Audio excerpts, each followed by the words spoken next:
Welcome, all you wonderful fans. You could have been anywhere today, tonight, this morning, in the evening, whatever time it is.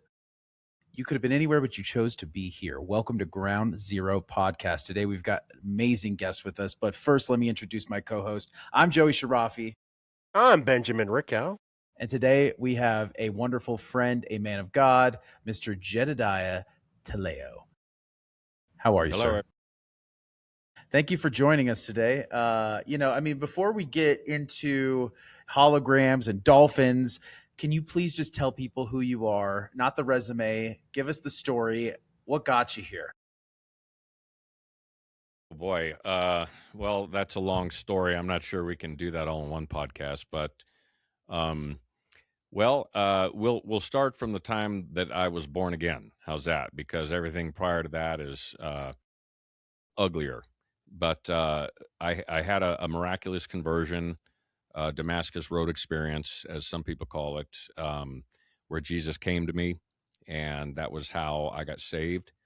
And I got sent to Las Vegas on a mission from God. Didn't know what it was for quite a while, and then eventually I discovered that it was to play Jesus in the Passion Play Ministries International, and I was with that ministry for about 7 years. And so I was crucified quite a few times, and during the Holy Week of the resurrection week, I like to call it. I don't like to call it the E name, right? But so once that ran its season, then I was really feeling a great void. Serving God with everything that you have, and then all of a sudden the mission being over is kind of it's a milestone for a minister. And so I just prayed to God that He would, open the doors and that He would put something else in my way. And He did. One day, my wife called and said, "How would you like to own a 2-acre horse ranch?" And I said, "Let's do it."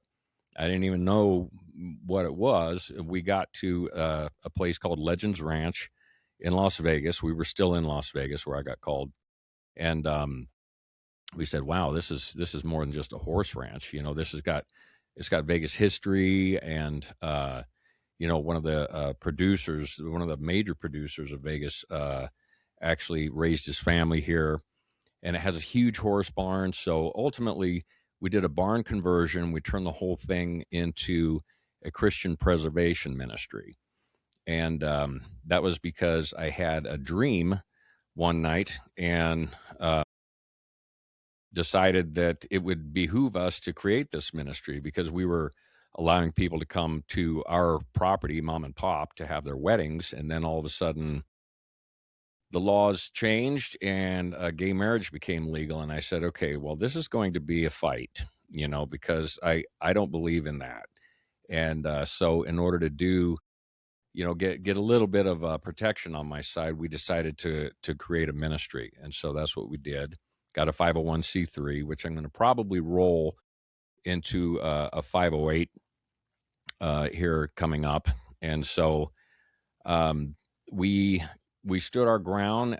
We fought the county for 5 years, spent about $150,000, and ultimately won the case. They wanted us to get a commercial permit because they didn't have a religious land use permit, which they're supposed to have.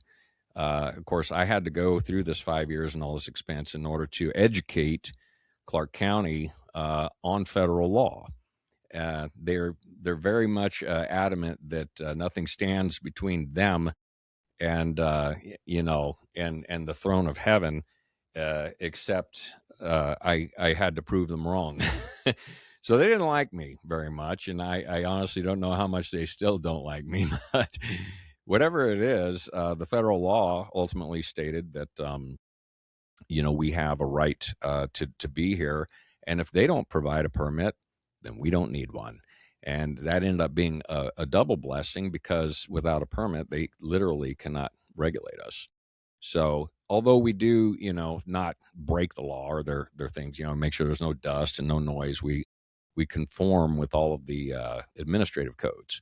But nonetheless, they're not breathing down our neck, and we don't have to pay an annual fee and hope that we get our special use permit the following year and that type of regulation. So it's really been a blessing. A lot of people come here, and we host boy girl weddings for Christians. So as a Christian preservation, what we do is we um, allow people who are members of the body of Christ to come and have an event. And as members, they give a donation, and then they get a benefit to use the property for an equal value. And so we just have different tier levels of donation levels. And then, depending on what they want, how many people, how much time, etc. So it's given a lot of inspiration to a lot of people. And that's been a real blessing. But that wasn't the only fight we had either with the county. We also were attacked by the gay agenda, especially when it was really, vogue to be gay. We ended up with, broken bottles. And in one day, we had 10 one-star reviews put on our Google page. And these people had never even been here. They were from all over the country. It was some group of gay people that decided to call one another and every friend and sure tell relative that they had, and everybody put a bad review on this one company because they're Christians and they won't host.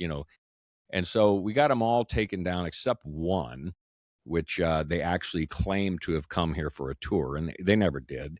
But because they claimed it, Google said, well, it's your word against theirs, and we've taken down 9 of them. So I just responded and basically told them they were a bold-faced liar, and made their own agenda look bad. But they're self-destructive. Anyway, so God's blessed us for a long time. Now we're moving into studio work and moving the ministry toward that, and creating a new ministry and rolling over, all of the proceeds from the previous one to support the new ministry when the time is right, and just slowly building toward that.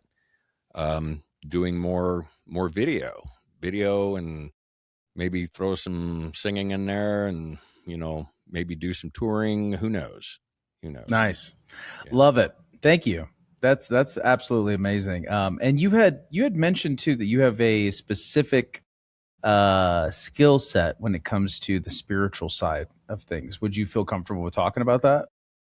Well, I'll say the same thing I say about the property. God owns it. We manage it. I understand that, it's in my name, or it's in my trust name, but nonetheless, God owns the earth and all that is in it. And so as far as I'm concerned, safest thing to do is just play the fiduciary. So when it comes to anything that God's given me, including any quote unquote talents, I'll put that talent as in he gives us talents, right? Like 1 or 2 or 5. But what he did with me during that moment, that I was, well, one of the moments that I was there in the presence of the Holy Spirit. I had Jesus come to me and save me, and probably a week or 2 later, the Holy Spirit came to me, and that was even more amazing. It was brought me to the brink of permanent insanity from fear, just from fear. I mean, I was right at the point where my own spirit spoke to me and was like, this is it. You are going to go insane forever and not come back, And that's when he literally began to reduce the power, not the size, but the power that was flowing through me, and left me just hanging on a thread there. So yeah, I was totally born again. And it was like what the Native Americans called the Great White Spirit, And so he filled me with wisdom. He purged my mind. I had all of this going on in my mind where questions from the back of my mind were coming forward, and I could see them, and the answer was coming and sweeping it away. And then another question came out of my mind and it was sweeping it away. And I'm watching this at breakneck speed. It just was going and just purging me, and filling me with all of this knowledge. And the faster and faster I got, of course, it got to the point where I was going to go nuts. I was literally going to be like completely insane scared for the rest of my life if he didn't stop. And so he did. But so there was two questions I do remember. One of them must have been when I was really little, because Campbell's chicken noodle soup. Every time you had that soup, it only had like one little piece of chicken in it, and I was literally given the answer why there was no chicken in chicken noodle soup. I saw the legitimate reason, and it was gone. So I guess that had plagued me since I was a child. The other thing I remember. Wait. What's the reason? Yeah, that's the thing. I don't remember the reason, but it was because something with the manufacturer. It was just like some scam, basically. And so the other thing I remember is that he gave me answers to Russian espionage. Yeah, that's the stuff right there. That's or that isn't the stuff, so to speak. But Russian espionage. The other thing, that I do recall, one of the questions. I mean, he showed me the scriptures from the very beginning to the very end, the Old Testament and the New Testament, and how it was all one testament. And literally the things that Jesus did was exactly the same as the temple and the tabernacle and the priests and the two shakings of the water, with the hyssop stick and the color of the cow and what that meant in the New Testament, and everything was identical except that it was him. And so, there were a ton of things that he showed me, but as a leaky vessel, I don't remember everything. I wrote some stuff down. But I saw Russian espionage. I saw what happens, what they do, why they do it, all this other kind of stuff. And he did you remember any of it? This is something I like. This is that didn't cling to me because it was considered insignificant to everything else he did show me. He took me to some place in outer space where there was these fiery pillars, and they're spinning, face to face, and they're made of stones. And in the scriptures, they're called the fiery stones. And something about, there's some scripture about how, he'll give you the right to stand before the fiery stones. And I was there, and they were covered in Hebrew. And as the words came on the pillars, they would ignite on fire. They were living. And just because of the combination, and one's going up, one's going down, and as they're spinning, you keep having right in the middle just this burst of flame, and it's coming all the way around these huge, each stone was as big as a room or as big as a house next to each other, and the power coming off these things, as they're spinning, and they went as far up as you could see and as far down as you could see. It was like God's computer or something. It was God's crazy. Computer. Freaking love that, JT. Yeah, freaking God's computer. So, I mean, compared to that, Russian espionage was like nothing, Very mild, very mild compared to that. Yeah, it was like. So I found this little thing, and it was kind of like it's like where it connects all the old and new ones together. I love that. And so you see like it coming together in this like yes, and crazy you see the union. You see the arch and everything. And that's like one of the codes of the scriptures that is a contextual code. And if you get in there, you'll notice that some of them go bloop, bloop, bloop, bloop, bloop several times. They will like play hopscotch through time. You could see the color too if you really look at it. Somebody colored it. So you see like the big purple all the way to the top, and then kind of like this magenta, and then like turquoise, and then blue, and then more pink, and then green down here. You got these loops in green. Right. That's the color of the scriptures. So you've got the what do they call that in the beginning? The Pentateuch, the Talmud, or not Talmud. Yeah, the Torah. The Torah in the beginning, and then you get into all of the history, and then you move on to the poetry, and then you move on. So that's how it looks like they have it color coded like that. And then you've got your prophets, your minor prophets, then you got the Gospels, the Acts, and then all the letters.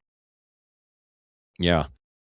So it's kind of like, and you'll see throughout, especially in the segment that has Jesus and what he says and what he does, is completely like tabernacle stuff. It's amazing. It's amazing. So, and that's, and here we are. We're the new Israel. Crazy enough, crazy as it sounds. Here there's a little bitty land over there called Israel now. About the size of New Jersey, and it's literally in the spirit, not Israel. And that's what a lot of Christians don't understand. I mean, we can support Israel, but do you really know who Israel is? Yes, we're supposed to support one another. If you can see in the spirit, you'd understand that. All who bless you will be blessed, and all who curse you will be cursed. Well, there's people over there cursing the physical, geographical Israel, and they're not being cursed any more than Israel itself is being cursed by those people. Now, once we're out of here and everything, God's going to fulfill his promise, to that group of people, all 12 tribes, not just, Judah, not just Jews. It's all 12 tribes. And, God knows where they're all going to be. They're scattered all over the earth still. But, that's something that will take place once we are, up there in the heavenly class. So anyway, that's another discussion.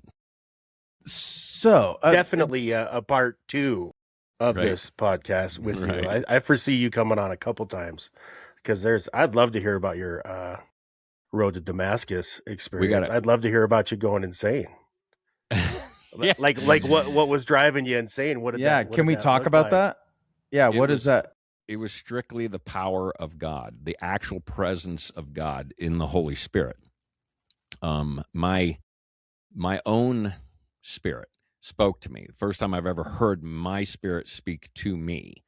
And I don't know if there's a difference between spirit and soul there, but when I was praying and I looked in the mirror on my pedestal bed, where it was like a water bed, I'd taken out the water mattress, put in a regular one, and I'm laying there praying, and I realized that my bed was alive, and I'm sitting there and I feel like I'm laying on a jellyfish or something, and I can feel the life coming out of the bed, and it's like material, but it's living.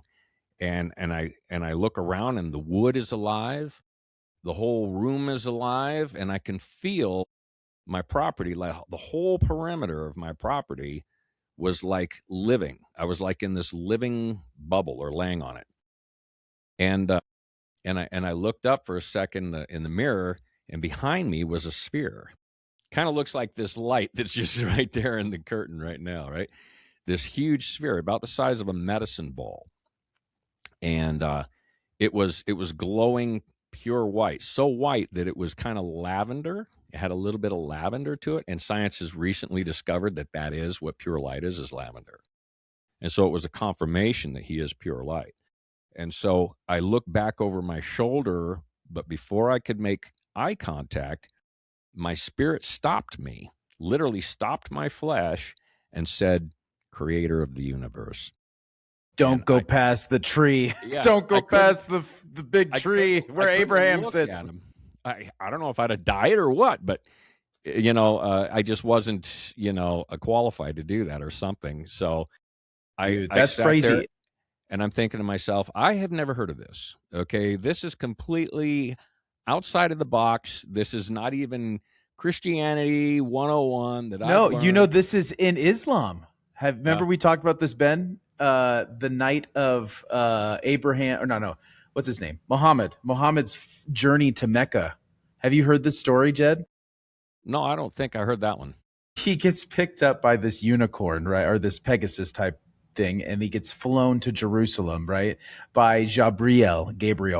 And Right. he takes him to on the rock in Jerusalem, and takes him up into the heavens, and he goes through different levels and meets the different prophets. So the first one is Adam, the second one is the third one is, I believe, Jesus and John the Baptist. They both share a level, which was weird.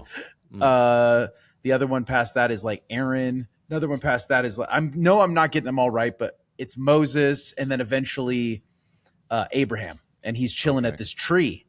And Jabriel is like, okay, well, I can't go past this tree or else I'm going to get completely engulfed and become part of God because he's so powerful.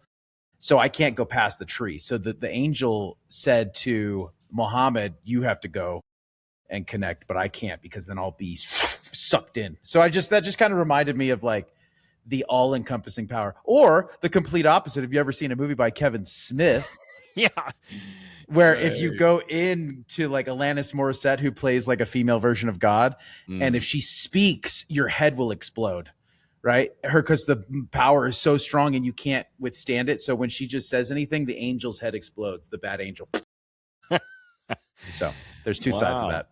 Yeah, that sounds like me and my wife. If I say something, she's off. I need to just not say anything at all. Anyway, that's a wife joke. I'm just kidding. Ben, I know you're joking. Ben, Lady J is also, by the way. Yeah, just make sure you have a will. I got life insurance. I'm good. Yay. We got plans for the end. Yeah, like I don't have a retirement plan, but you know what? After I'm gone, she gets taken care of. So, You know what? I'll sleep when I'm dead. That's what I say. Yeah. Actually, no. When I'm dead. That's what's unusual. No, you'd be happy. We're supposed. Yeah, we're supposed to work now, and then retirement. You retire when you're dead. Right. Right. But I'm going to come back and kick some butt. So it's like I have I'm a question. Really going to retire. So. Do you ever do any like reading or seeing? Do people ever ask you like, can you look into what you see on the spiritual side and see what you see? Do they ever ask you to do that? It's funny you say that. Nobody's asked me that before, Joey, but I will tell you this. I've had people say, "Oh man, I had this weird dream and everything else," and in the earlier days, like I said, I'm a leaky vessel. This is like what Apostle Paul talks about, that eventually we're going to be perfected in love, whether it be all this power and speaking in tongues. And God doesn't want us to kick the door of the world open, and say, here we are, and be prideful because of these levels of abilities that he gave us or anything, because, whether it be this or that or the other, ultimately it's going to be love that we need to work upon, because God doesn't need a bunch of, power in his house. He's got as much power as he needs. What he's looking for is love. And so, in the earlier stages, when I was what they call like on the pink cloud or in the bubble, and you're still like really completely full of the Spirit everywhere you go for, I don't know, probably several years. They call it the pink cloud? Yeah, some people do. They're like, oh, I was on the pink cloud, man, and so, yeah, it's like some kind of, interesting. You're it's a fresh anointing, and so when you've got that fresh anointing, you can see the scriptures and you're like, what? This guy preaching up here is not actually preaching this scripture he's saying he's preaching. He's saying the practical part, but he's not giving anybody the meat. And everybody's going, amen. And then he contradicts himself and everybody goes, amen. And it's like, whoa, what just happened here? I got to get out of here, man.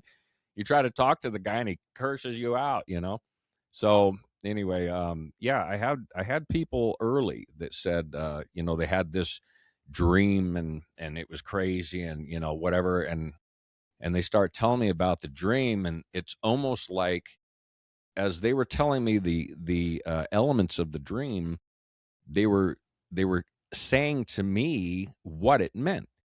And I'm thinking to myself, that's crazy. They're telling me what it meant, but they're actually just telling me the elements. But I'm hearing it as if they're explaining it all to me. And so I explain it back to them. It was a whole nother language. It was like somebody speaking a foreign language to you and you telling them what they're saying. That's what it was like. A dream is a whole nother language. And so here I am able to understand and interpret the dream and tell them what it meant. And to me, it was just like listening to somebody talk, and so it was completely natural for me to understand dreams. And then somebody else would come along and they'd say something to that effect. And that's when I said, well, wait a minute, let me test this, and see if it's for real. And so I'd say, well, tell me your dream, you know? And they would tell me the dream. Oh, I was in this big silo and there was these two big things and there's water dumping in and I was trying to swim, but I was drowning and everything else. It's like, oh, okay, well, this is what the silo is. And the two ports is me and that guy over there. And we're preaching to you like mad and it's too much for you right now. And so we'll just back off. Right. And he's like, what, and it was all pretty plain to me, and then somebody else. And it happened a few times, but then sometimes I'd have my own dreams. And on occasion, I would know what they are, but they were the wildest dreams. Other people would tell me their dreams and they were pretty mild compared to some of the stuff that I would see. And eventually I just told God, look, I got to get some sleep. I can't keep having this happen to me because it's overwhelming. I understand why, like prophets would end up going and living in caves and literally separating themselves from society completely because nobody understood you. And anything you said was considered, you were considered insane. But the fact is, you were the only sane one. And you're living on a planet of nutcases. I'm talking about psychopaths, child-eating, demonic creeps. Yeah. There's them, but just the general population of the world. We're all sinners in need of a savior. Are insane.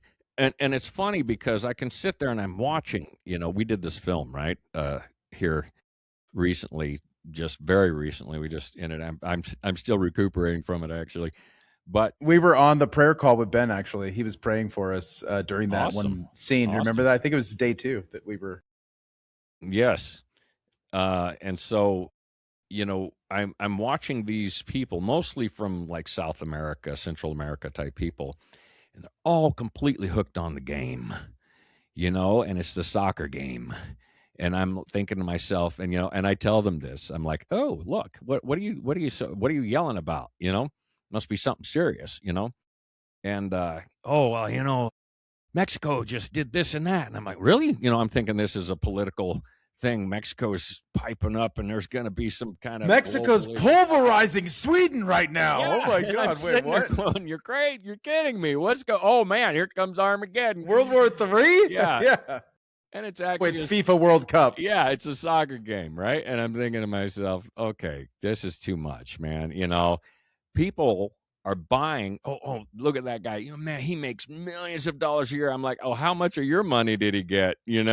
Oh, season tickets, really? How's that car payment coming along? And I'm thinking to myself, there is so much serious stuff out here that requires our attention. But Christians are spending their money, spending their time. These are our talents that God has given us. And they're burying them in the ground or they're doing something with them. For me, what's exciting is fighting Clark County for 5 years, waking up every day and looking out and saying, aha, guess what I can do today? Whatever I want, because they can't breathe down my neck. That to me is fun. That to me is fulfilling. I go out there and there's nobody else on the property and I go, yay! I'm not rooting because I kicked a little ball in a net, or somebody else did that I gave, half of my paycheck to for season tickets. I'm here blessing people, and that's a blessing to me. And that's what I don't understand about Christians, is that I understand, the need for entertainment and stuff, but boy, there's nothing funner than serving God, than turning somebody's life around, than helping children, than helping women, than helping men who are nothing but a bunch of beat up little boys. That's really all men are. A bunch of wounded, soldiers, and some of them, a lot of them are just punks, but still they need that, Don't hold back. Tell us what you really think. Yeah, I'm gonna tell you what I really. Hey, I might be dead tomorrow. I'm gonna let you all know right now. I love it, JT. Yeah. I love it, man. But you know what? I love that you fought. To me, and that was one of the great. And believe me, my My sleep was gone, my money was gone, my nerves were shot, my marriage was on the rocks. There were so many things. If you read about our founding fathers, who created this country, you got 50 something guys who put their lives, their fortunes, their honor on the line. They all chose to be traitors to the most powerful force in the world. And lo and behold, here we are, and they lost everything. They lost their kids, they lost their freedom, they lost their, you name it. I mean, but where are they at now? Now they're having fun. Their reward is something else. But you got to have that kind of vision. You got to know that there's a lot more to life than just the next paycheck or what this person's going to think about you, or hate mail or anything like that. I mean, who cares about any of that stuff? One stars on Google. Yeah, or anything like that. You know what? If somebody wants to pick a fight, then you fight. That's what's fun. If you're not up in somebody's grill, you ain't having fun. Don't stand in the in the bleachers with your nose bleeding, cheering for somebody Death to pedophiles. Yes. There you go. Start passing some legislation. And guess what? You're going to have all the guys come against you.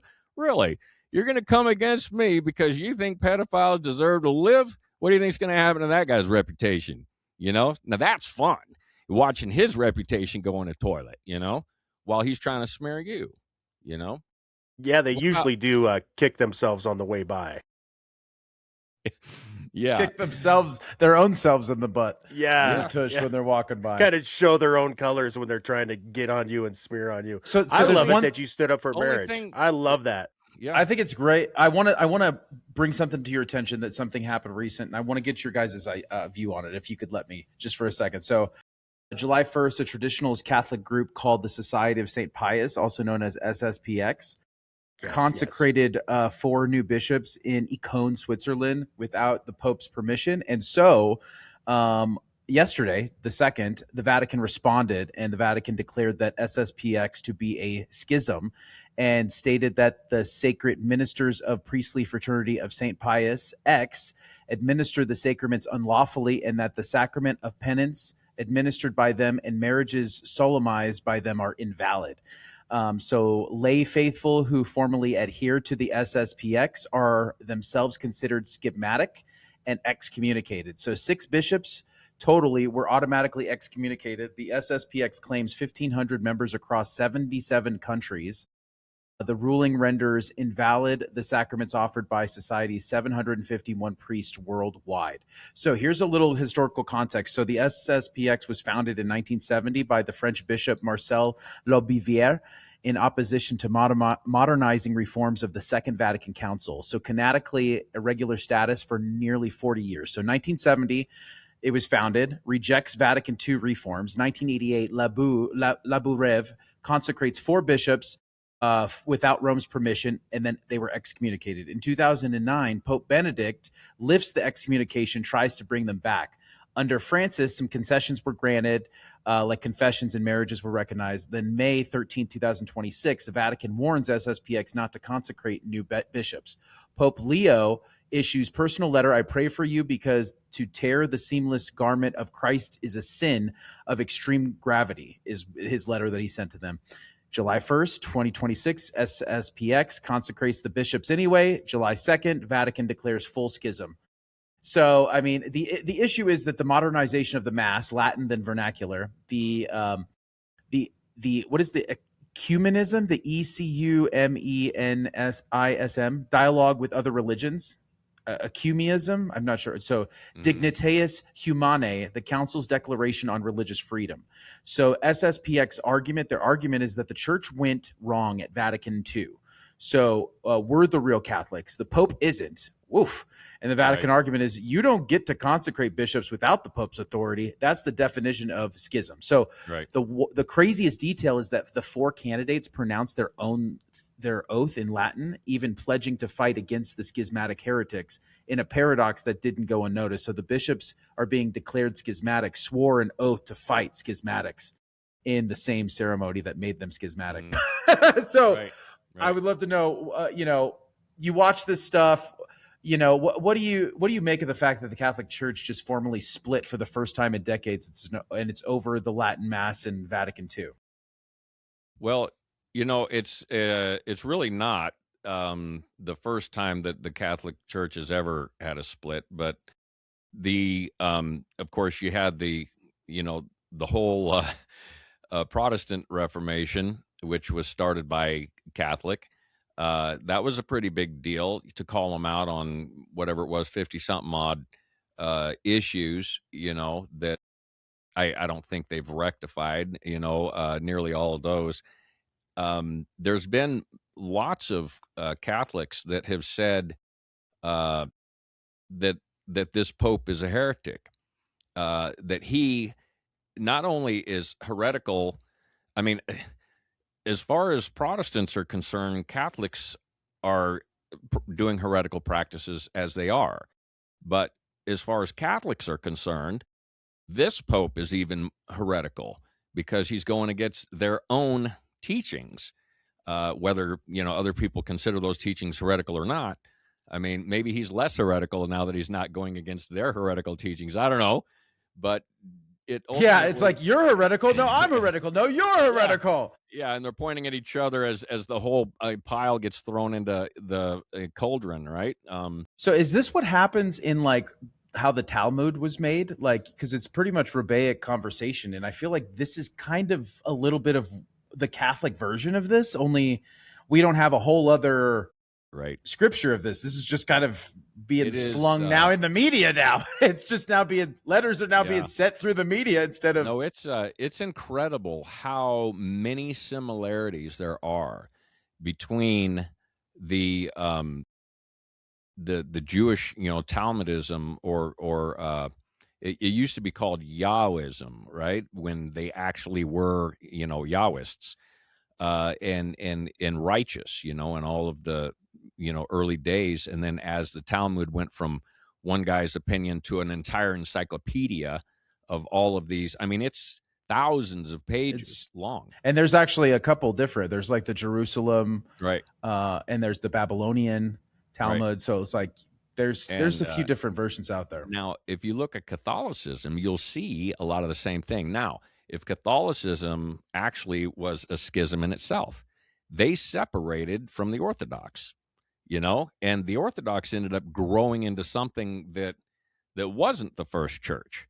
What we're doing right now is closer to what Jesus, had going on with his followers than what they're doing. Jesus didn't go into these big things. He fulfilled the law and did the temple and all that stuff and came down on those people because of their Talmudism and turning away from Yahwism and continuing to call it Judaism. The problem is that Judah fell away. God stayed the same. Well, we could talk about Manasseh if we wanted to. Yeah. The king of Judah. Yeah. We're not allowed to, Ben?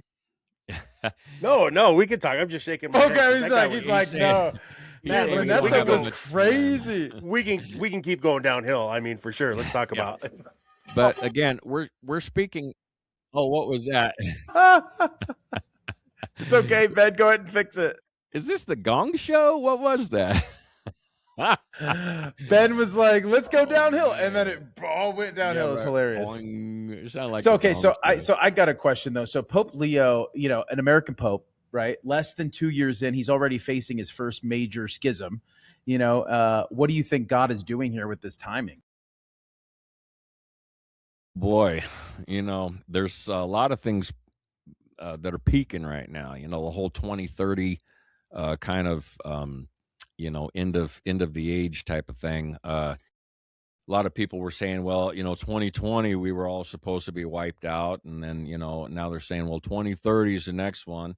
I mean, every 100 years you have some type of major cataclysmic thing, and now they've gotten it down to every decade. If you follow back pretty close, every 9, 10 to 11 years, somewhere within that range, you're finding these massive, these puppeteers are creating problems more and more frequently. So it's not going to surprise me one bit when we have the next, whatever. I mean, I might have people showing up on my door going, I need to sleep on your couch, Data centers. I don't know what's going to happen, Data centers. Data. What do you say? Yeah. How do you say it?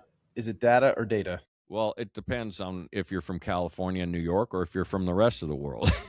From Nevada. How did Nevadans say data? Well, I'm from Arizona, so I say data. Data. What about you, Ben? I think I say data centers. Data. Like it's a data center, but let me look at the data. Yeah, look at the data. I got some data for you. Well, most people think that holograms are science fiction. Here we go. Segue. Or Tupac at Coachella. Holograms are already deployed technology in the military, communications, advertising, and potentially spiritual warfare. Layer 1, the public. All right, so check this out. Pepper's Ghost, an illusion technique from 1862, still used today. So this is probably a little bit of what you got going on behind you, right? He's got like a little hologram machine behind him. This thing here. So the Tupac hologram at Coachella in 2012, Michael Jackson's at the Billboard Awards in 2014, the Whitney Houston tour at 2020, all Didn't Pepper's Bieber? Ghost.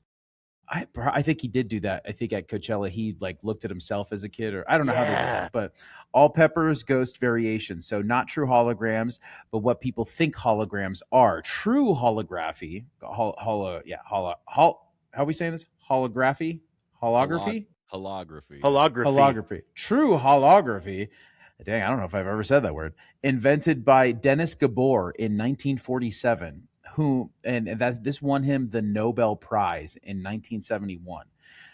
And wow, that's crazy. He invented it in 47, won the Nobel Prize in 71. Uses laser interference patterns to record 3D light data, and then that's weird. It says browsers not allowing Riverside to save. What is that about? I don't know. You might get deleted. Don't go. Don't He's go, just a hologram. JT. Don't go. He's just a hologram. Don't go. No, I think if you just exit out of that or click off of it. Yeah. That was weird. It was your browser getting all weird. Probably a catch file. All right. So volumetric display. Okay, so hold on. Let's go back. True holography. Gabor, 47, won the Nobel Prize in 71, uses laser interference patterns to record 3D light data. And you can walk around a real hologram and see it from different angles. So that's the difference between this Pepper's Ghost, is that true holography is you can go around at 360, like in Star Wars when I think it's chess. 3D chess, or is I think even when Princess Leia comes out, she out of R2D2's chest. I think she's the hologram, right? I think that's how they always talk. So volumetric displays. So companies like Voxon and Looking Glass are building actual 3D floating images right now. So commercial product, and it's available today. Lightfield Labs, Silicon Valley company that's building holographic objects that you can walk around, backed by hundreds and millions in investments. So these are just a few. Now, layer 2, the military and DARPA tech. So Project Bluebeam. I'm sure a lot of our listeners will be very attuned to this. So the alleged NASA plan to project religious figures into the sky, or UFOs, using ionospheric holographic technology to unite the world under a false messiah, first alleged by journalist Sergei Monest in 1994. And this was officially denied by NASA. Great deception. The Norway spiral in 2009. Massive spiral of blue light appeared in the sky over Norway, officially explained as failed Russian missile tests. Some argue that it looked exactly like what a sky projection test would look like. DARPA's Human Systems Program. So publicly acknowledged research into visual illusion, cognitive manipulation, and battlefield deception. Whoa. So sky projected images. The U.S. military has patents dated to the 1990s for projecting images onto atmospheric layers, and patent numbers exist, and the technology has been on the shelf for decades. Imagine that. And I've seen this with screens. And they do it in Asia a lot, where they do like movie premieres or TV show premieres. Like they did one for Stranger Things, where Vecna, the main bad guy of Stranger Things, is like opening the sky. It's like splitting the sky and he's coming out of it. Like, imagine them using that to freak people out and then use low radio frequencies in order to emit sound from underneath the ground into their heads so they think that it's talking to them. Super crazy stuff. Now, cloaking through holographic projection. Now, if you can project 3D light around an object, you can theoretically make it invisible. Blackbird SR-72, TR-3B, Triangle Craft, alleged reverse engineering UFO technology. So beings as holograms as well. So what if some of what we see in the spiritual realm is holographic projection? And what if some UFO sightings are projected illusions? And what if some angel appearances have been staged? Right? The Bible and light, Fatima, right? The Bible and light manipulation, 2 Corinthians 11:14. Satan himself masquerades as an angel of. The Greek word masquerades, Metestakenstei, that sounded German. It's not German. Literally means changes his outward form. So that's not a metaphor. That's a description of what modern tech does now. So Tupac performed at Coachella in 2012. He's been dead for 16 years. Whitney Houston toured in 2020. She's been dead for 8 years. We're already comfortable with dead people appearing on stage as light projectors. What do you think the next step of that technology is, and who's controlling it?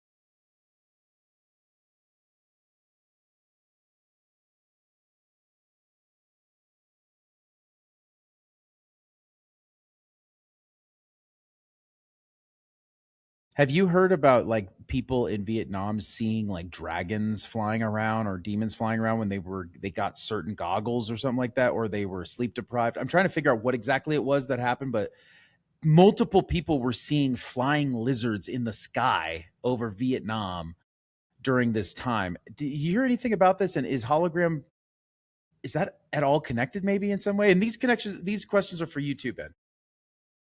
Well, the goggles I know about. I know the Vietnam thing. They were taking two pieces of glass and they were putting like a substance they came out of from coal dust, being able to see and perceive different wavelengths of light, because your eyes only pick up like 10% of the information around you. Like we don't see infrared, we don't see UV and stuff like that. And so this guy, you can look him up. They're what the steampunk goggles that you see all the guys wear. That is what those are modeled off of. And a group of guys in helicopters in Vietnam all had these goggles on like they were new night vision, and all of a sudden everybody in all the helicopters saw demons flying around them. Everybody saw the same thing, and so they've banned these glasses. You can actually find, you can make them. You have to get certain type of glass. You have to make the fluid. You have to press them together, and then you're able to perceive through the cloaking mechanism, or just peer into another dimension, just another wavelength of perception. But yeah, that's I remember hearing about that and looking at all that stuff. Dicinian goggles is what you're referring That's to. them. Yes. Let's make some. You can buy them. I don't know if you can buy the right ones. Yeah, there you go. So you can see her. Remember back in the day, we used to be able to order the X-ray glasses out of the back of the comic books, and then it just turned out to be like a feather that was glued between two pieces of paper. So when you looked at it, it just changed your perception a little bit. I mean, they're like $20. Why are we not trying this? It's just 20.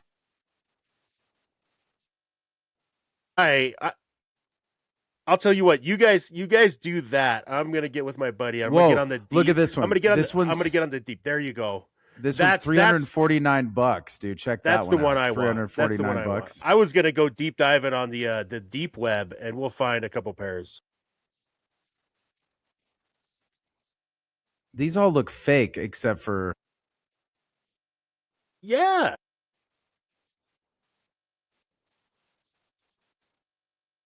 I Let's feel like order these are those. the only ones that are legit. The $400 ones.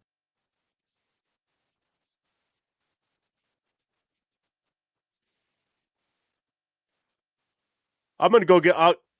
I'll get the recipe and try to make a pair. We'll meet back in like 60 days.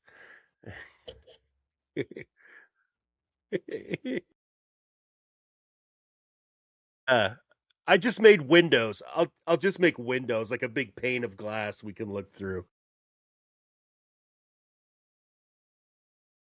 That is a great idea. See, JT, I knew we were gonna click. Yes, yes. So Well, what do you think of here's. this? Oh, okay.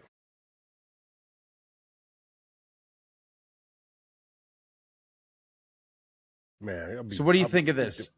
From a spiritual warfare perspective, if the enemy has been using holographic style manipulation for millennia through demonic appearances, and we just now caught up to the technology, what would that mean for people?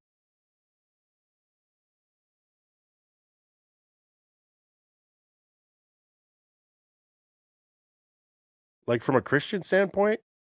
Yeah. So if Like we the just enemy has been using holographic style manipulation for millennia through demonic appearances and energy, and we're just now caught up to it, technologically or even spiritually technologically, what does that mean now for people, for humans?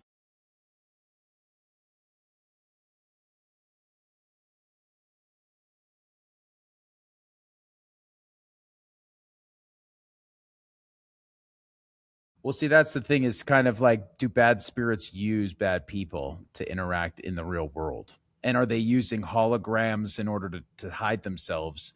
Because once they integrate themselves in with the human, they start showing, like things start showing on the human that they are poisoned or whatever.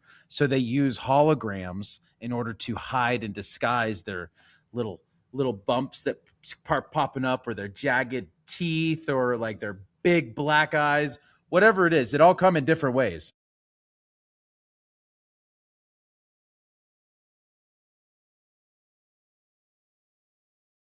the Are yeah you yeah referring yeah to yeah John Carpenter's classic They Live with Rowdy Roddy Piper? yes yes.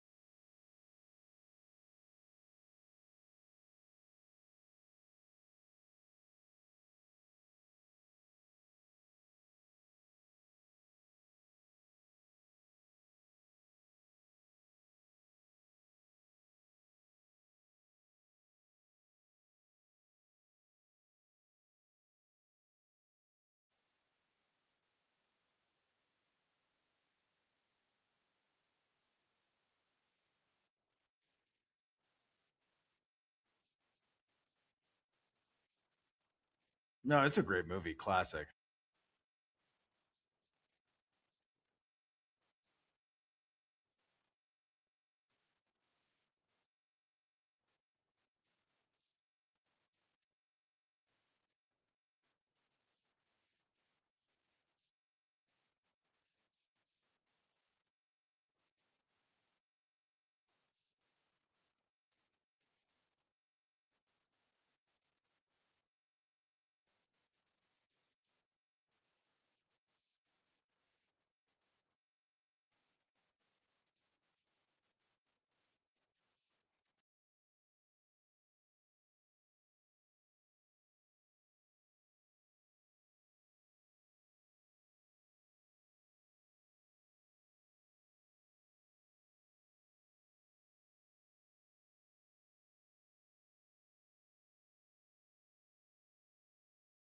Is it possible that they just want to hide themselves so that people don't know that they're in high positions of politics or high positions of influence?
I have a question. What do you think happens? Like, let's say, because we know that you call upon the name of Jesus, and that works spiritually, right? That works against spiritual entities, but we know that that doesn't necessarily work against like mental disabilities, or like sometimes in the physical realm, if somebody's just going to kill you, like you could call the name of Jesus, but if it's your time to go, it's your time to go. So the question is, if a Christian is encountering now, let's say in these new days of disclosure that the government is talking about, right? And let's say the aliens do show up and there's multi-species of aliens, right? And there's reptilians and there's insectoids and there's Pleiadians that look like blondes and blue-eyed and there's, grays and stuff. Whatever ESPN is telling us that there's different types of aliens, which is weird that ESPN is telling us. That's so weird. Sometimes I just want to read some stats. I don't want to know that there's, a reptilian Alpha Centaurian reptile that's pretending to be me. Just want to watch the Cubs lose again. But no, I honestly, it just makes me think, like, what does that mean for thousands of years if that's the game that they've been playing? And we haven't been hip to it. So imagine a Christian is like, they see an alien or reptilian or something, and they call the name of Jesus, but that doesn't work because we're in the physical. So your spirit will be saved, but we know that we're going to fight against the power of not just flesh, but power of principalities, but we are going to be fighting in the flesh. So I guess I'm asking, if a Christian sees an alien and they try to rebuke it with the power of Jesus, but that doesn't remove them, that doesn't mean that your faith is not strong. It just means that now we're in a different realm of fighting, right? Like David versus Goliath style fighting. That was a physical fight.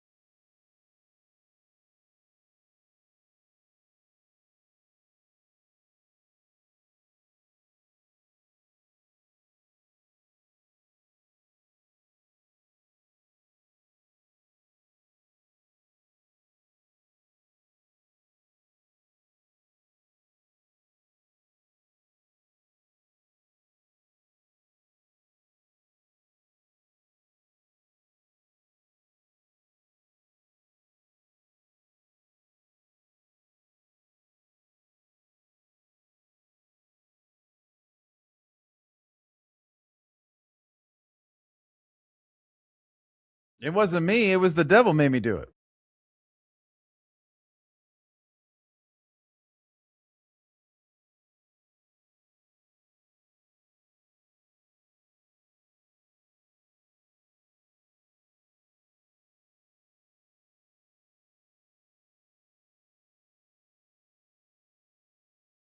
I got a question.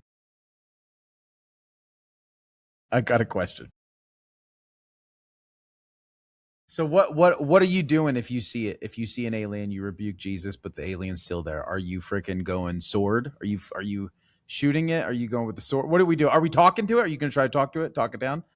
What do you think? I am not rebuking anything, man. It's sort of the spirit and firearm for the flesh.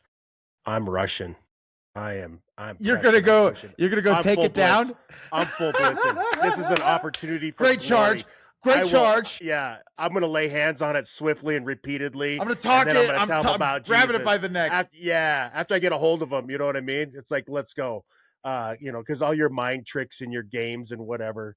But I like the idea though that he's like, you cut it off from the spiritual help that it's getting by using Jesus, but then you got to go out and take the sword to it, bro. And like every encounter like Jesus had with the demonic, they wanted to go. They were already trying to skirt. And even when you look. So the question is, demonic is the spiritual side of it. What if we're dealing with a physical, actual representation, a real monster right in front of you, and you rebuke Jesus? You're using Jesus to rebuke, but the physical monster is still right in front of you, trying about to eat you. What are you doing as a Christian? A Christian soldier. Yeah, the physical monster is only created by like a spiritual entity inhabiting it. And we know that those spiritual entities do not want to have anything to do with the light. They are creatures of darkness, no matter what size, no matter what form. So I know it's a great question, but I don't think that any creature of that mass is going to try to present itself to a Holy Spirit filled believer, because it's already lost. It's already going to get mopped. And that's why I'm like, press it, push it, race at it. Let's go. Drop an elbow. I mean, flying elbow, double footed drop kick, grab a stick on your way in. How about a sword? What? A sword. I want to sword. take a sword so I don't have to go close. Let's got go. it. That's what I'm talking about. We live in the banana belt of Montana, to tell you the truth. Is the valley we live in is called the banana belt. So let's go. You have banana trees there? No, it's just called the Oh, it's banana just belt called- because why? because of the subtropical weather that we experience here. And it's like on the truth, it is weird in these mountains. We have heat inversions where like down in Bridger, it'll be snowing, like dumping snow, and we'll drive up the valley and drop into the mountains where we're at, and it'll be like sunny. It'll be warm and nice and just beautiful. It's like this cool little, I don't know, like this lush little garden tucked away in the mountains. It really is an amazing place to live and be, separated from society and all the crazies. Um, Beautiful, beautiful place. But yeah, that came up from Guatemala. That was packed up here originally. A little banana blade. Yeah, I love it. I love it. I love it. It's sharp on both sides. You can do a little wiggle with it. Give it a little stir. Yeah. Yeah. So now Super fun. this brings us to our next segment. Okay. Now, one of my favorite scenes in Ace Ventura: Pet Detective. I don't know if you've ever seen it. I'm going to do a little rendition of it right now, if you don't mind. Okay, give me 1 second. Ready? Here we go. My name is Heinz Gitzveridites. I'm trainer of Snowflake. If you want to talk to the dolphin, you talk to me. I've known the dolphin for 10 years. When he says, "Ai, ai, ai," I say, "Ai, ai." Do you know him? Does he talk to you at home? Do you have a dorsal phone? Scene. Thank you. Ace Ventura. Phone. Love Ace Ventura. Can you do the Call of the Wild? Oh, what is that one? It's like I can't. But I can tell you this, though. That is very strange. But you know something else that's very strange? Dolphins. Dolphins are one of the strangest animals on earth that nobody talks about. They shouldn't exist in the way that they do. Their intelligence, their social structure, their communication, their behavior towards humans, none of it makes evolutionary sense absolutely at all. So, what is the weird science behind dolphins? Their brains. Larger than humans' brains relative to the body size on some measures, actually. So higher, oh my gosh, what word is this? Encephalization quotient than any animal except humans. What the hell what's higher in encephalization? What's that? Does anybody know what that is? It is the evolutionary process or condition where an animal develops a brain size significantly larger than expected for its total body mass. So they have a huge brain for their size of their body. They have spindle neurons, the same specialized brain cells previously thought only to exist in the great apes and the humans, associated with self-awareness, empathy, and complex social decision-making. Their paralimbic system, emotional processing region, is more developed than humans. Some researchers argue that dolphins may experience emotion at deeper levels than we do. Holy smokes. So they sleep with half of their brains on at one time. So one hemisphere sleeps while the other stays awake to breathe and stay alert. No other mammal actually does this. Wait, they have one eye open at the same time too. They do one eye with the brain that's on, and the other eye with the other half of the brain that's on. Really? Yeah. Yep. Really? So when they shut off one off?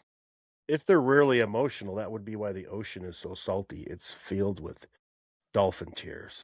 Dolphin tears and dolphin beef, yeah. Hey, now I just want to say dolphins do communicate through a primitive form of holograms. Don't they do echolocation, which would also Wow. produce an image in their brain by broadcasting sound waves across to the ocean? That sounds So about right. I mean, it's a great tie-in with our earlier subject. yeah. Interesting. So echidnas or sirens or mermaids? The daughters of Dagon.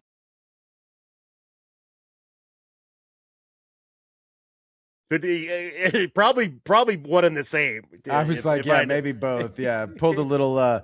Who was Lot? Pulled a little Lot moment. Yeah, even what was it like? Zeus too slept with like his sisters and his kids, and a lot of old Greek mythology. There was a lot of incest going on. Well, Zeus was in a lot of and changed areas. changed his forms. Zeus was known as Jupiter and also known as actually Satan too. Who was do you know Yeah. what Greek god was associated with Saturn? I think it's Hermes, right? Or is it Apollo? Abaddon, the king of the locust, who holds the keys to the bottomless pit. Who's in the bottomless pit? It's Apollo. Yeah. They are. I thought they were Apollo too. and Abaddon are these, yeah, same guy, same name. Just different names. You know, like they call me Ben Hameen south of the border, or they call me Benjamin up here in the north. Just different pronunciation. So the language of the dolphins, they have signature whistles, and each individual dolphin actually has a unique whistle name that they call themselves and each other by. So the closest thing to a name in the animal kingdom. Could you imagine that? Your name is, and my name is, and Ben's We name should is. give each other dolphin names. All right, mine's gonna be. Mine's that's mine right there. What's yours? There you go. Now we know each other. And No, I We're want mine to riding be like back with- a part. we're riding back with Jesus, whistling at each other through the glorious army. Well, that'd be funny. Which one was that? Oh, that's Ben. That's awesome. Wait. Oh, Check this out though. They can Mickey Mouse. Mickey Check this Mouse. out. They address each other by name across distances of miles. Imagine that, being able to scream your name. What's up, dude? Miles. Do they mate for life together, or are they like polygamists? Are they? Actually, they're one of the only animals that actually mate for pleasure as well. I don't know if they. Let's see with that. Do they do dolphins? No.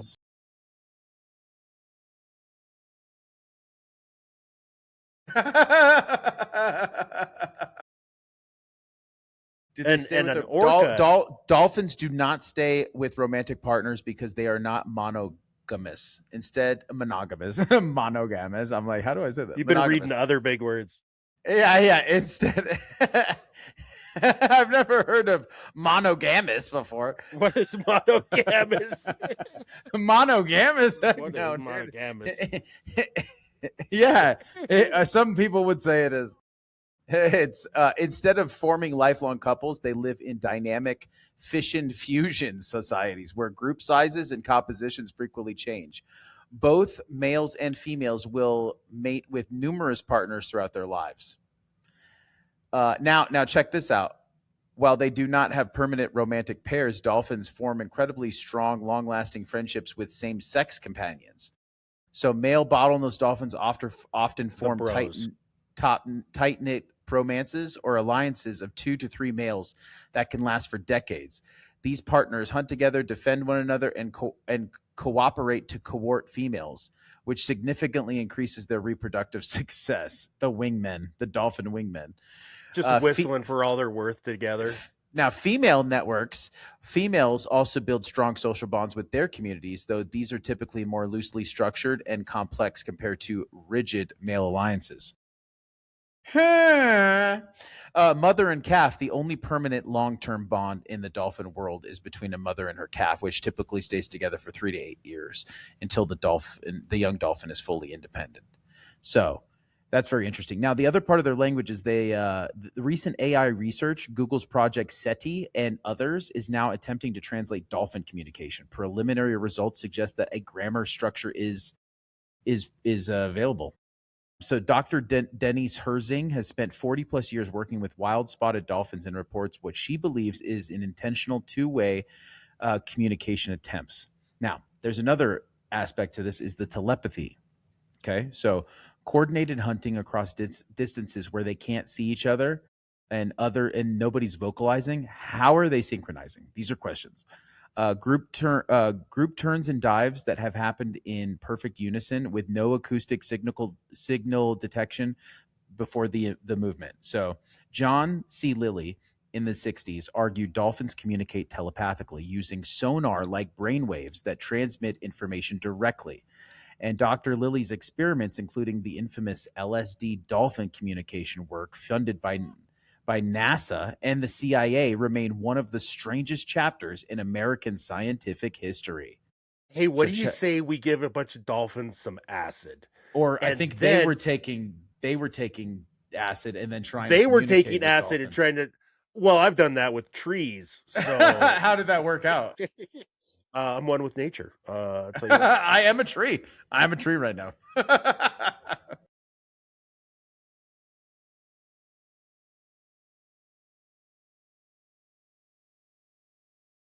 Oh, yeah.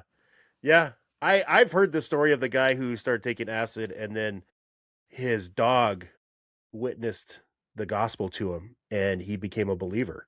And like never did drugs again, became a full-fledged like Christian. You can find his testimony online, but like it was like full on trip. But okay, like, no, okay, you're mine. Yeah. Well, yeah. Oh, okay, just okay. like, can you imagine that? Just having your dog talk to you and you're just like, oh no. Well, I wouldn't want him to talk. Could you imagine your dog having the cell phone, having a phone? I would. My gosh, I got a dog. His name's Doogie. Could you imagine him just be like, call him, has the phone? He's like, hey, what's up? It's Doogie. Yeah. Just checking in. He's like, my name's really Max. I can't. You've been calling me the right. I can't find my red ball anywhere. I must have misplaced it. You know where that's at? So they were. Here's my question: is how are they? Like, so it's a federal law about interacting with dolphins, and there's like there's some gray areas, but like you've got to get special permits to like just follow dolphin pods around to observe all this different behavior that they've been doing for years. I mean, who's observing these separate dolphin pods across great distances, watching them and not making sure that they aren't talking to each other, but yet they're coordinating what they're doing over great distances.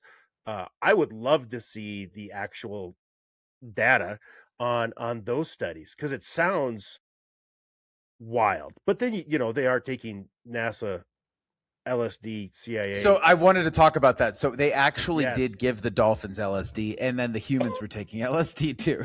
So they wanted to test the impact on vocalization. So while dolphins did not learn English, Lilly reported that they became 70% more vocal after receiving the hallucinogen. So now check this out. In one study, Margaret Howell Levitt lived with a dolphin named Peter 24 hours a day for several months to immerse them in human interaction and sounds. That sounds a little weird. That sounds like, have you ever seen a movie called Grinding Nemo? I mean, no. What's that one with Guillermo del Toro? Yeah, Easy Tiger. No, that's how they call show. it. No, that's what the Grinding Nemo. No, it's what is it? It's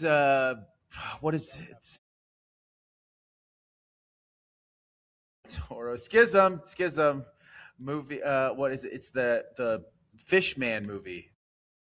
What is the name of it? It's called The Shape of Water, also known as Grinding Nemo. Oh God, could not watch that. Yeah. So set in 1962 Baltimore, the movie follows a mute, isolated cleaning woman named Elsa who works at a high security government laboratory. Her life changes when she discovers a captured humanoid amphibian creature. She develops a deep emotional and romantic bond with the creature and teams up with her friends to help him escape from the cruel government agents who intend to dissect him. So this kind of slightly reminds me of Margaret Howell Levette's story with her dolphin named Peter, where she hung out for literally 6 months, 24 hours a day, tripping on acid. What's going on here? This is weird. It's just a little weird. Yeah, here. Yeah, The Shape of Water.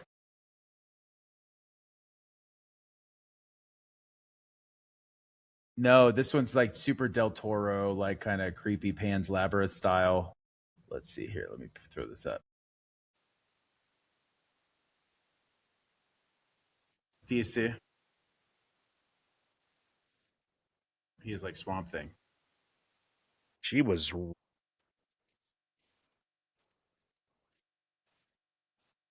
And she didn't talk to anybody.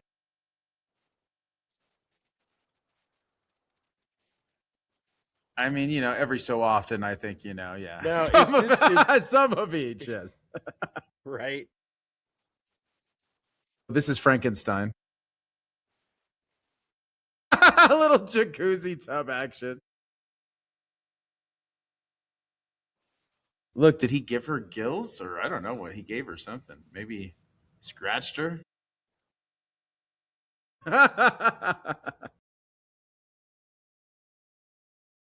So check this out. In ancient Greek, it's the acid. Yeah, go ahead.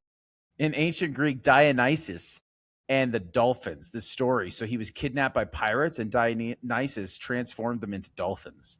And the Greek myth explicitly says dolphins are transformed humans. Arion the dolphin is a Greek poet thrown overboard by sailors, and a dolphin appeared, carried him on its back to shore. Herodotus recorded it as a historical fact and not a myth. So check this. Apollo Delphininos, Apollo's dolphin form. I have never heard this. This is crazy. Apollo has a dolphin form, guys. So the word Delphini, as in the Oracle of Delphini, comes from the Delphinos, the Greek word for dolphin, for the dolphin. The most important oracle in the ancient world was named after a dolphin. Wow. Temple of Ephesus. Sumerian and Babylonian. Oannes, a half fish, half man being who emerged from the Persian Gulf to teach humanity science, agriculture, and writing, recorded by Babylonian priest Berosus around 300 BC.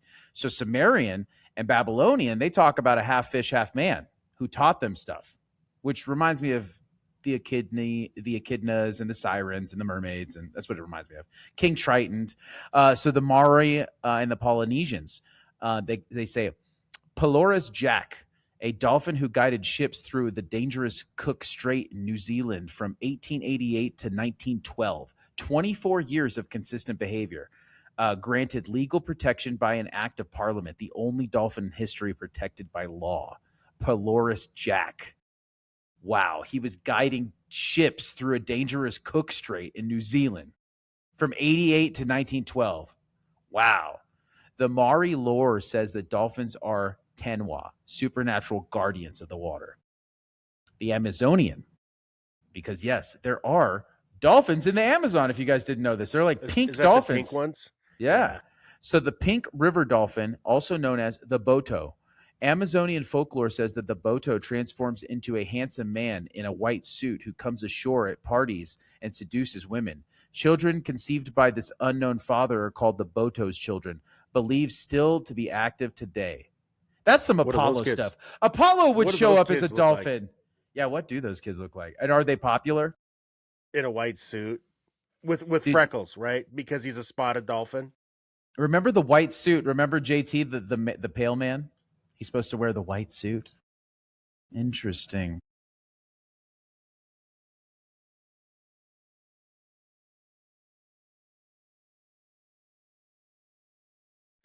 Was that a joke? I love it. I love it. They don't have souls. Isn't that right, Ben? Well, I can't disclose. All right. So check this out. Documented dolphin rescues. 2004, New Zealand. A pod of dolphins circled 4 swimmers, including lifeguard Rob Howells, for 40 minutes, actively driving off a 10-foot great white shark, confirmed by multiple witnesses and a lifeguard boat. Wow. How cool is that? They're the Guardians. 2007 in California. Surfer Todd Endress was attacked by a great white. Dolphins formed a protective ring around him and drove the shark off, and he survived. Whoa. They must not like sharks at all. In 2000 in Egypt, a British diver got lost during a night dive, and a pod of dolphins surrounded her, refused to leave her, and led her to a fishing boat. What? How? MVP. Look it up. 2000 Egypt, a British diver got lost during a night dive. I'll send you. How did they lead her to a fishing? Did she ride them? They swim. She doesn't. I mean, they nudge her. Grabbed. Yeah. Go this way. This way. Just get up and sure. Just stands up, starts talking to her. Grabs the fin, and they just fin ride. Telepathy. I mean, if you think about it too, I've thought about this a number of times. I don't know if anybody else has done like cross the oceans trips before. And so if you're like in an airplane, I think it's just natural to just like look out the window and be like, oh my gosh, if we go down, we're in the middle of the ocean. So you just kind of just thinking about what are you going to do. So I've thought like, or I hope a dolphin come and saves me, or you're so imagine you don't have your boat left you, you're diving at night and you have no one there. So you're used to being underwater. So you're used to seeing animals, and all of a sudden a pod of dolphins is hanging around you when you have nothing else. Imagine what you're going to do. You know what I mean? You've been in the water. It's not like somebody just was like on a cruise ship and just fell over. This is a diver. So I would assume they're like, well, I think they're kind of leaving me. What? So pissed that my boat left me while I was diving at night. Yeah, I know, right? That would be. How did you not remember me? Somebody did that on purpose. There's fired. Some fishy stuff. You guys are fired. Egypt, come on, man! You're giving Egypt bad names. It was a setup. They tried. Nobody move. All right. So 2013 in Ireland, a dolphin named Fungi. Wow. Kept a suicidal man company for over an hour in Dingle Bay, swimming beside him and nudging him back towards the shore. He credits the dolphin with saving his life. Oh, that's nice. Ancient Greek Herodotus account, a pre-Christian recorded dolphin rescues consistent with modern ones. So now, why do dolphins consistently protect humans across cultures for millennia? No other wild animal does this reliably. Bears don't, wolves don't, lions don't, even friendly dogs are domesticated. So dolphins are wild and they choose to save humans. Why do you think that is?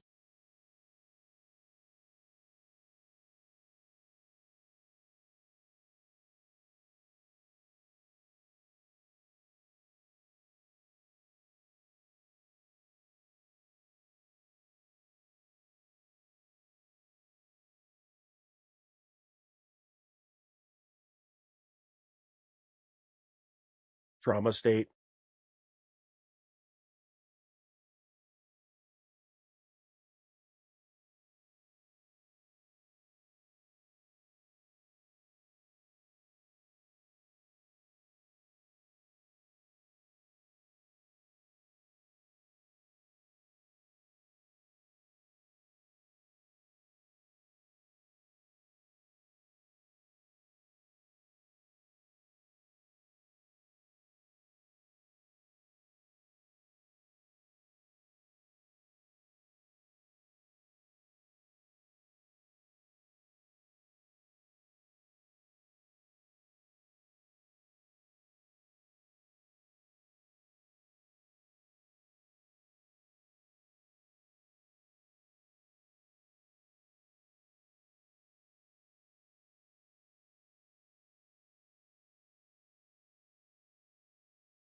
Maybe they all know that humans don't taste good.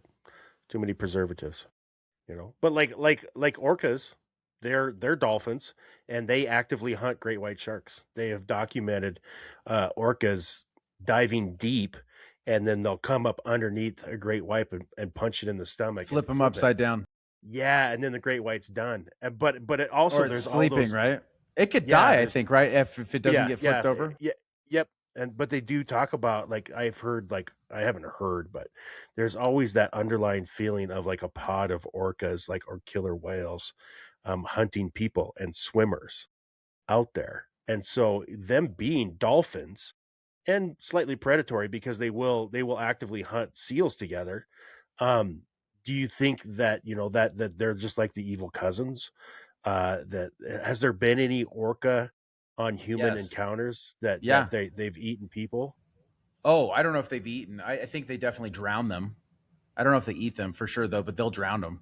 They've definitely because I'm a big orca fan because of Big Willie, Free Attaboy. Willy, Free Oh, Willy. yeah. It's Well, like my that's favorite. where I That's was like going. one of my favorite movies. The real in, dolphin like around. story. Yeah, I mean, orcas are pretty smart, but I think that they're slightly different from dolphins a little bit, but they're in there that porpoise sort of, but they're whale obviously, and so they're slightly No, different. But they're not a whale. They're a dolphin. the orcas are Yeah, orcas. they were and the killer dolphins. whale came from a term where the orcas would hunt whales, so they were called whale killers. And then in the translation to our language, the words got flipped, but they are a subset of dolphins. They're called like the like toothed whales. Yeah. So they're part of the porpoise family. So they actually are the biggest largest member of the dolphin family. Teeth, and telepathy. Do whales are mammals, right? And they Yeah. produce milk. They do produce milk. So do dolphins produce milk? Can you get dolphin milk?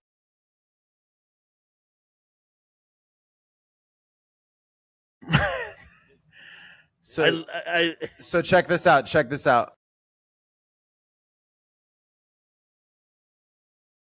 Look at JT.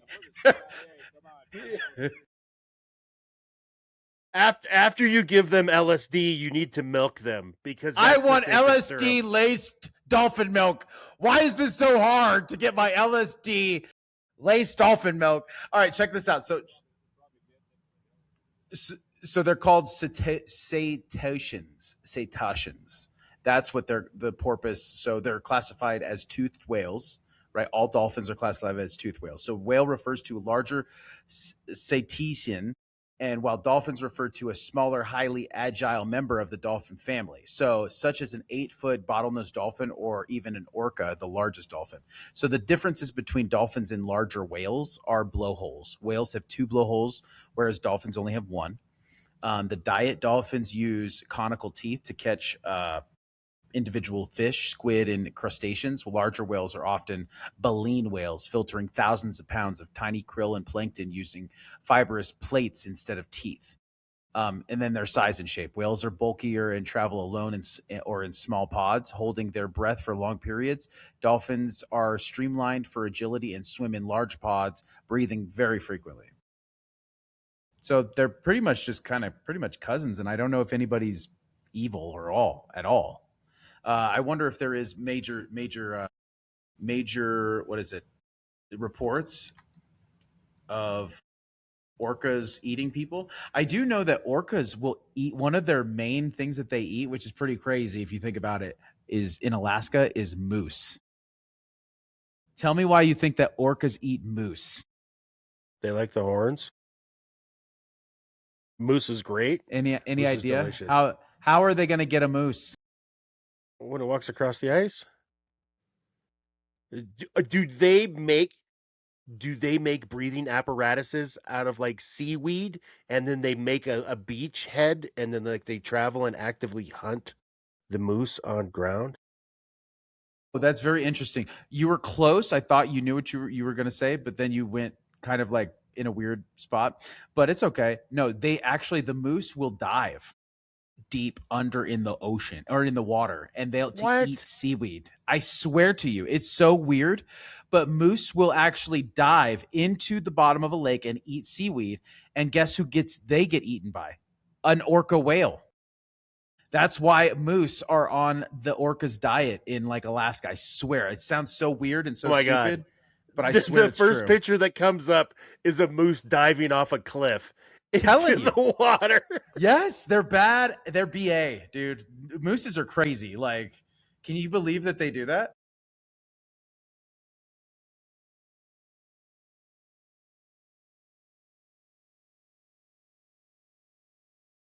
Yeah. Well, they'll just go down, grab it, and then come up, go down.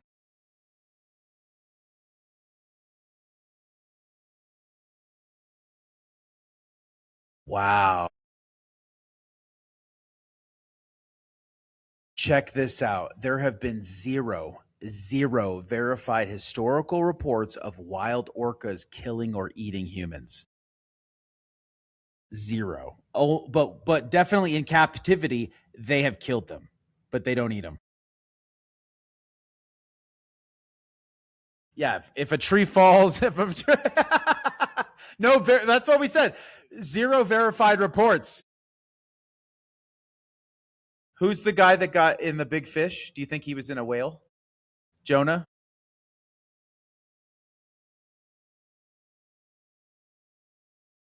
Moose are divers. Yes, they are, ChatGPT.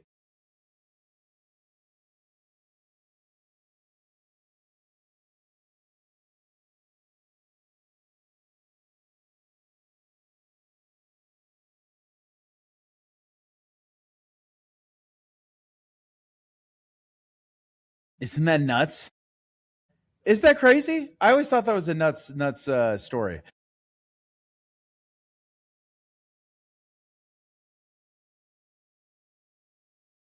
And then Free Willy coming up right behind it, like slowly coming up and getting bigger behind him.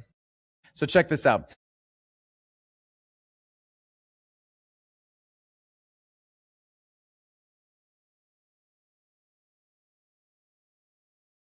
So check this out. So the underwater city lore of dolphins, the underwater megaliths off of Yonaguni, Japan, massive stone structures underwater. Some researchers argue are man-made, and dolphins have been documented at these sites in high concentrations. The Bimini Road, an underwater rock formation in the Bahamas that Edgar Cayce claims was part of Atlantis, and dolphins swim through it consistently. Interesting. Ancient Greek and Egyptian art consistently shows dolphins as guides to the underworld. They know the way somewhere that we don't. Now, people who say that dolphins have stolen people before. So, Selkie legends, Scottish and Irish folklore of sea beings who take human form on land and steal humans back to the sea. Some people have related these to be back to the images of dolphins, also known as the Selkie, the Selkie, Selkie legends. Sirens, which we've been talking about a little bit here, Greek mythology of the ocean voices luring sailors to their doom, not just in Homer, but this was recorded across multiple ancient cultures. The Boto, the Amazonian dolphin seducing women and children conceived by unseen fathers. Dolphins pushing swimmers away from the shore, documented in cases where researchers believe that dolphins misread the situations and thought they were helping by taking the swimmer out. Sometimes the swimmer drowned. So, dolphins have larger brains than us on some measures, and they have some specialized neurons that we thought only apes and humans had. And they have names for each other, and they sleep with half their brain on at a time. If these were land animals, we'd be having a real conversation about non human intelligence. So, why do we not?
Well, let me ask you this.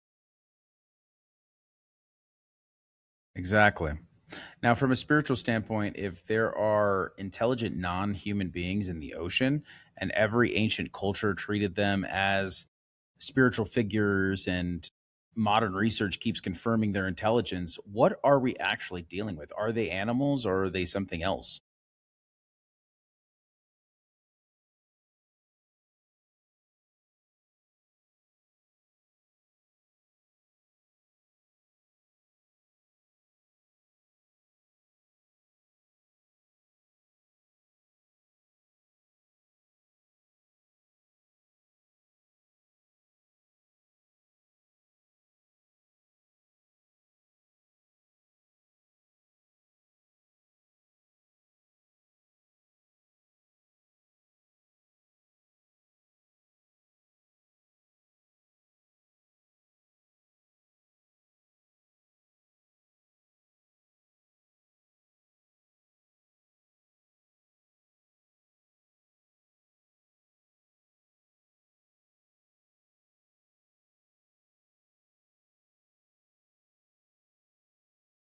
Yeah, he did get casted out into the pigs, and the pigs jumped into the water. So there is something there.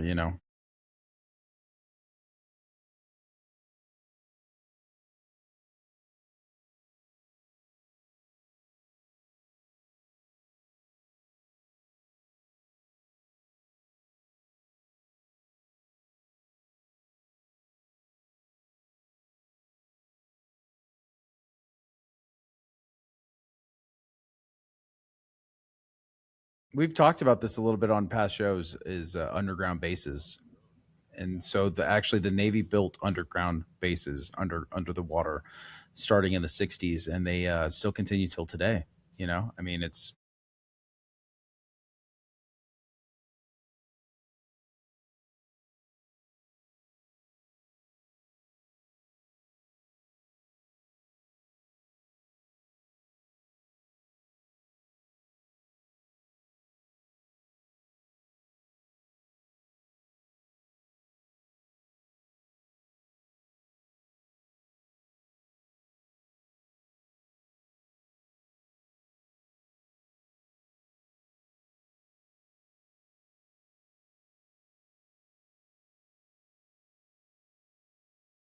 that's pretty intense.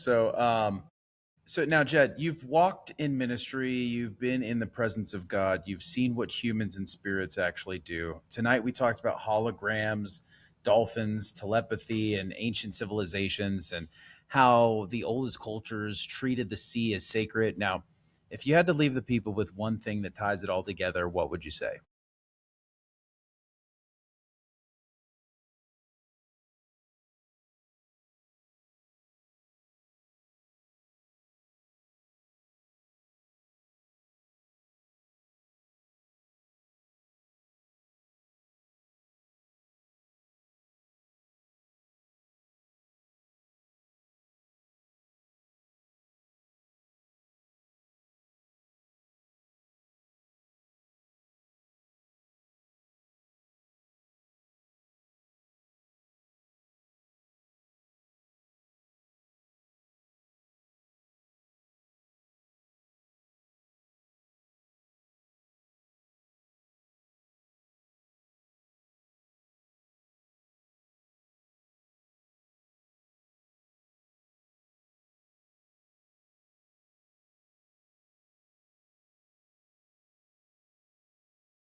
Wow. That was so powerful, and what a great way to end.